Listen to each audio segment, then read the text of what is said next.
보살은 현실에 실존하는가에 대하여. 어제는 온 세상의 광명을 비추신 부처님 오신 날이었다. 해마다 정해진 때에 누군가를 만난다거나 정해진 장소에 간다면 그것은 우연이 아닌 자신의 의지에서 나오는 필연이다.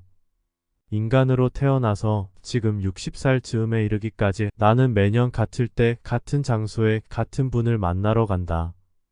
시골 자그마한 암자 그곳에 부처님 오신 날이면 똑같은 형상을 하고 앉아있는 부처님을 만나러 간다. 부처님의 미소는 언제나 평화롭지만 그 미소와 얼마나 많은 진지한 대화를 하였던가. 부처님 오신 날이면 법회에 참여하는 것이 도리이겠지만 홀로 법당에 앉아서 부처님과 대화를 한다. 연불과 설법하는 소리는 그냥 귀에 흘러 들어가는 것이고 부처님과 같이 대화하는 시간만큼 소중하고 편한 것이 없다. 올해도 부처님과 대담 중이었는데 한 늙은 여자 노인이 들어왔다. 어려서부터 꾸준히 보아왔으며 20년 전까지 보아왔었던 신도 중 한 분임을 알 수 있었다. 왠지 모를 정겨움에 이끌려 평상시 나답지 않게 다가가 말을 걸었다. 올해 연세가 어떻게 되느냐고 묻자 올해 100살이라고 하였다. 그분은 암자와도 같은 사찰의 개국 공신이나 마찬가지이다.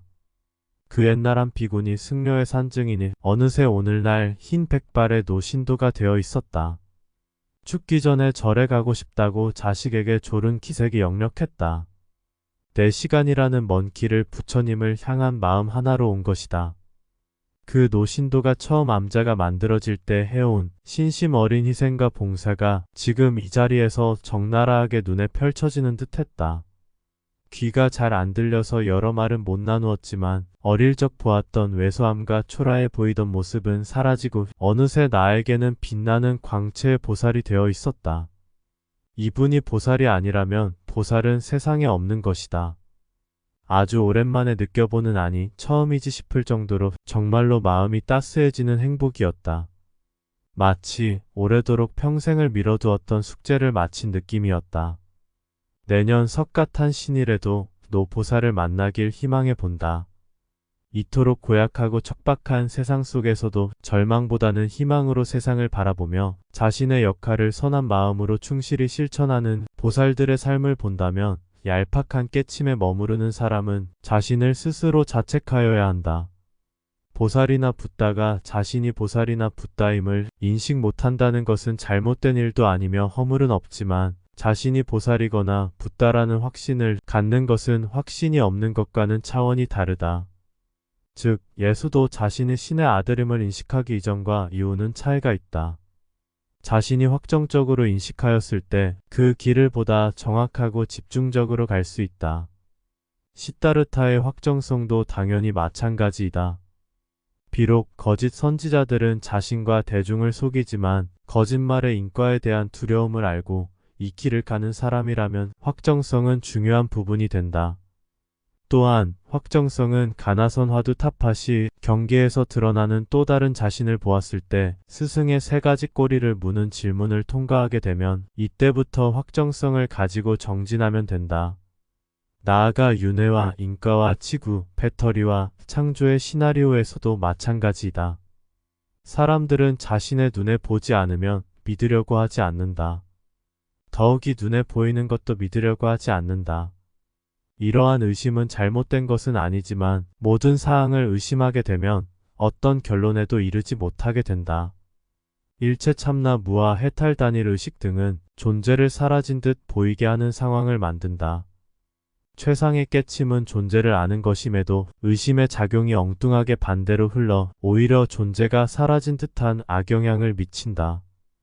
아무튼 보살은 현실에 실존하는가인데 문수보살의 인자와 관세음보살의 인자를 가지고 여러 명으로 보살이 인간으로 직접 태어났음에도 삶에 끌려다니고 망각하여 자신의 정체성을 찾지 못하고 있다. 각성이란 돛담배에는 바람과 같으며 발전기 모터를 돌리는 기름과도 같은 것이다. 또한 배의 돛과 발전기는 자신의 깨침이게 된다. 자신의 본체를 밝히는 각성이 없는 깨침은 무의미하며 각성을 통하여 만들어진 자의 역할을 볼 수 있어야 한다. 즉 깨침이 왔다면 그 다음엔 스스로 각성하여야 한다. 각성은 지혜와 직관을 통하여 이루어진다. 이렇게 되면 존재를 들여다보게 되고 존재는 모습을 드러낸다. 보살은 예수가 십자가에서 죽은 것과도 같이 그 자신이 그 당시 예수이며 그 죽음의 순간이 자신임을 확신하여야 한다.